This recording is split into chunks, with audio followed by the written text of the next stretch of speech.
Okay, so for everybody who hasn't watched my channel before, just go ahead and just give me a little bit of time to talk to everybody else. Scratch that fuck. Okay, for everybody who has not seen anything on my channel before, this will just take a minute. But for everybody who's been here for a while, look at this. I finally got that desk put together. I got the majority of this room set up. There was a bit where, you know, I would still have fun with this, but I'd feel uncomfortable because of the setup that I had. I was doing everything on top of a giant coffee table, where I'd have all of my show notes right in front of me, like right off to the side, and then I'd also have the camera, and then I'd have like a bunch of other stuff because I'm naturally untidy. But now I have a place where I can just, you know, feel comfortable, have a nice seat on this amazing chair, which I showed off like a couple of reviews ago. And I know that this is kind of bland right now, but you know, I got some starter stuff. I got a Thanos Tiki that I got back in April, late April, when me and my wife had our wedding ceremony, and the day after we went to see Avengers Infinity War for the first time. Holy shit. And then my wife gave me this. It was an old Loot Crate thing that she got. I guess it's like a Teenage Mutant Ninja Turtles Pokeball, and I just recently got into Pokemon as a fandom. So, you know, this is really my official first prop that I get to have on my desk. But anyway, yeah, I wanted to brag about this because I really love this desk. I really love it.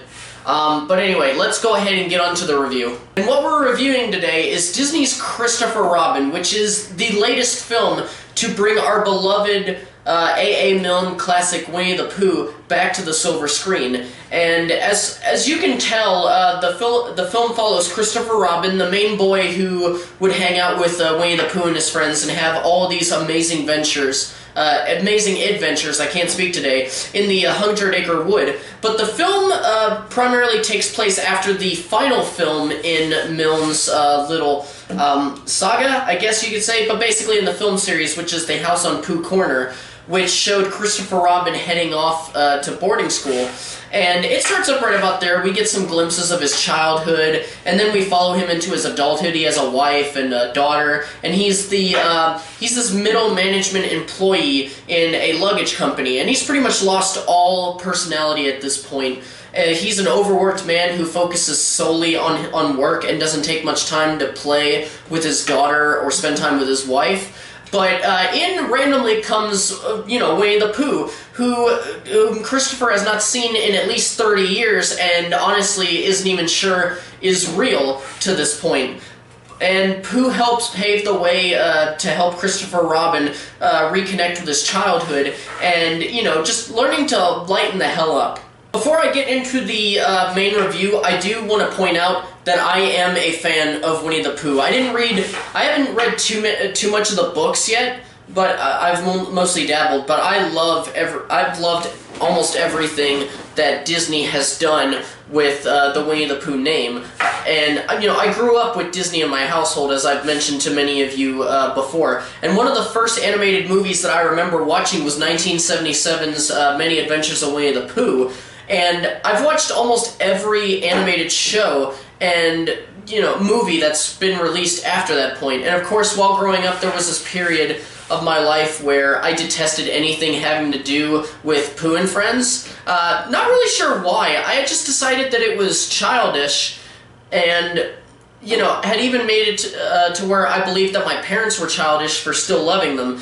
And I know my parents especially love Tigger, but of course, as I got older and started looking back at everything and really realized, I realized that I was being stupid the entire time. And right now, as I sit here before the rest of you guys today, I would say that Winnie the Pooh and all of his respective stories are important to me and my family. You know, as far as that part, my wife's okay with Winnie the Pooh. She mostly likes Piglet. She feels like she relates to Piglet most of all. But hell, just in this past year, for Christmas, I bought my mother a Barnes & Noble leather-bound classic book with every single Winnie the Pooh story.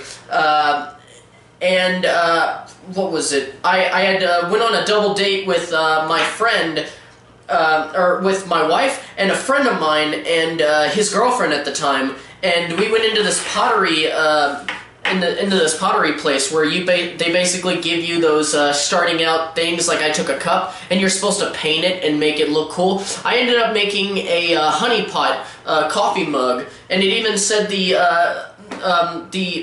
misspelled, I almost said mispronounced, misspelled wording of honey from the movies. And I actually had to look it up on my phone because I was like, is this how it's actually spelled? Because I had forgotten. And you know, I just made this wonderful looking coffee mug, and I sent it to my mom, and she loved both presents because, again, Winnie the Pooh means a lot to our family. And so just this should show how excited I was to see Christopher Robin, and the fact that my mom's birthday was coming up in the next month and a half, so I was really looking forward to watching the movie, and just, you know, I was looking forward to watching the movie and then waiting for her to watch it and then us just talking about it, because we hadn't talked about that kind of stuff in a long time. But anyhow, if I don't stop, I'm gonna start going into this weird flashback sequence again, starting with, you know, it began on a very rainy Tuesday. The air quality was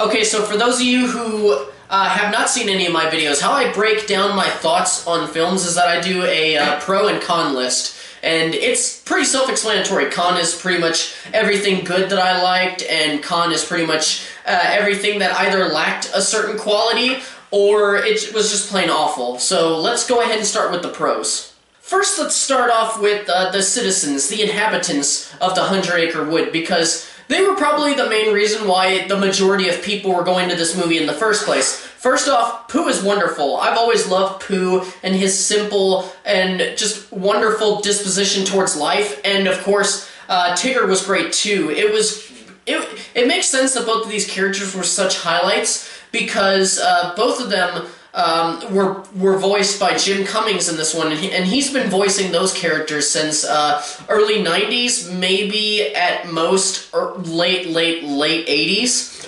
And he's voiced them for so long, and he still knows how to portray these characters. And personally, I have to give a shout out to Brad Garrett, who plays Eeyore in this movie. He sounded amazing, and with how a few things have come over in my life in the past couple of years, I began to really realize that at this point in my life, I relate to Eeyore as I relate to him the most as a pessimist myself.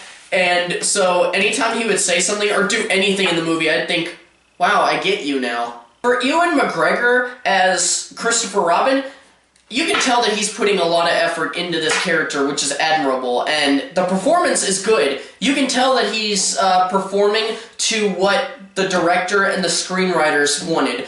But the character of Christopher Robin, whom this movie is centered around, who is the main focus of the story, this character is a great way to transition into the con section, because Christopher Robin in this film, in Disney's Christopher Robin, is a complete jackass. Whenever Pooh shows up and just asks for help, Christopher Robin just keeps yelling at him for wanting help, or just for Pooh acting like, you know, Pooh. You know, just having that nice, simple disposition, and Christopher Robin hates it. And this part of the movie is the hardest for me to critique, because here's how I always viewed the world of Winnie the Pooh. The way that I viewed it was that the stories were just in Christopher Robin's head, that he was just a kid who would go out in the woods and would have, you know, adventures with the people, you know, just his imaginary friends. You know, I always liked looking at it that way.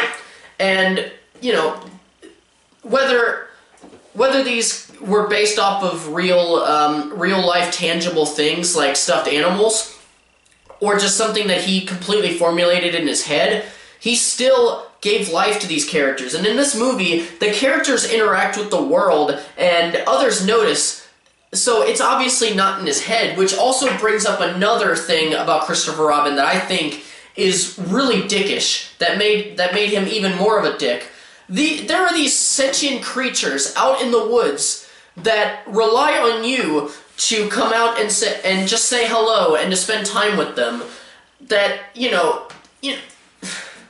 they look at Christopher Robin as a friend, maybe even as a family member, and he just abandoned them. Look, sure, at first it wasn't his fault, but he decided never to go back, and that just makes him more of a dick. And because Winnie the Pooh is always seen as the main friend of Christopher Robin, and also the original stories were called Winnie the Pooh, or had Pooh in the name somewhere, the other friends, despite the fact that I'm glad that Winnie the Pooh gets the most focus out of all the 100 Acre Wood friends, the other friends kind of get pushed into the background. Some of the characters do get ample screen time, yes they do, but many don't. For instance, Rabbit is hardly ever shown, same for Kanga, Roo, Owl, and I was kind of looking forward to seeing what they would do with all these characters, and you just get nothing. The colors in the movie are also very muted and boring. It kind of felt like what a World War II drama would look like to showcase just how depressing life was at the time. And I get that it's supposed to be utilized to show that Christopher is in a more dreary place in his life where, there is little light in it. But the problem is that all of these colors don't even brighten up at all. Not even, Okay, there is a little bit in the film after Christopher snaps out of it and decides that, he wants to get a little bit more in touch with his childhood and the inner child inside of him. But all it does is that the colors brighten up a little bit to signify the change in his attitude. But that's the best way I can describe it. Like, okay, you know how before a video game, most of them you're asked to adjust the brightness? Well, think that, and think that the bar is set at the lowest brightness, but also increase the brightness by maybe at most 2 clicks. It's not much. That's pretty much how this film feels on a atmospheric and color level. And because of this color scheme, it makes the characters less interesting looking. Like, think back to the cartoons and think about Tigger specifically. Distinct color, distinct pattern. A kind of medium orange mixed with black stripes, and of course, a little bit of white here and there. In this film, the color on Tigger is so diluted that you can barely see the stripes most of the time, and it's the same for everyone else, though it's not as noticeable on them as it is on Tigger, who is supposed to be the most colorful in both aesthetic and in personality. But getting away from everything that I mentioned, okay, how is the story? It's kind of it's a very slow burn and kind of boring on top of it. The only times where I felt truly invested were when Pooh and his friends were on screen, and even then, you could still feel the pacing issues. And not only that, but the narrative just comes off as bitter. Bittersweet would have been better and would have been completely fine, but okay, I need to take off my ring while I do this. I just keep banging on the table. But no, there were so many mean-spirited times from Christopher Robin as a character that, in the first half of the film that ruins the remainder of it. And on top of that, the movie was obviously going for a narrative that we've seen multiple times. The one where somebody grows up, I'll go ahead and put this back on. I like wearing my wedding ring. The one where somebody grows up, loses touch with their childhood, and, the end message is that growing up is okay, but never lose sight of things. Always keep trying to keep in touch with your inner child. Things like that. Hook has done it. Elf has done it. And both movies do it so much better. Especially Hook, because I felt like the transition from hard-ass adult to childlike and imaginative disposition was done a lot better, whereas Christopher Robin, it happens in one scene, and it's for a very lazy writing reason. In the end, as a Winnie the Pooh fan, I was very disappointed with this movie. And, I just felt like the spirit of the stories that all of us grew up with, that took place in the 100 Acre Wood, were just crapped on by a movie that was made to help sell even more merchandise related to Pooh and Friends. And for my recommendation, if you're a longtime Pooh fan, you will find enjoyment in this film, and it definitely has its good moments. However, the only reason I would watch this again is if, I saw it appear on Netflix, which I don't think it ever did, or Hulu, or whenever Disney Plus comes out, you know, somewhere where I just, you know, I can watch it without spending any extra money, but even then I probably won't watch it because I'll want to watch it with my wife, and I know the movie made her cry because of how bitter it was. I don't know, just none of us were having a good time for the most part. And with all that being said, those are my thoughts on Disney's Christopher Robin. Just very disappointing movie, but I'm glad that I'm able to still review these things because I like doing these kinds of reviews, you know, ones where I can look at a movie and find the good qualities in them, because not every movie is great. It's very rare to make a great or even good movie. So sometimes whenever there's a lot of bad, it makes you really appreciate the good in the movie, which is something that I always have an issue with doing in other aspects other than, you know, things about a movie. But anyway, that's all from me right now. Thank you guys so much for watching. If you enjoyed this video, please do not hesitate to hit that like button. And if you're new here, hit that subscribe button so that you can keep up to date with everything that's going on the channel. Thank you guys so much. I will be back in the next couple of days, hopefully with some newer releases. But I will also be doing some more catch-up from last year. Like this one was another of the catch-up series that I'm doing, which I've got like another 30 films to do, so I'm going to have to find a way to do that and balance it with work. But you know what? I'll find a way to make it work, and we'll have fun along the way. Okay, thank you guys again, and farewell until the next video.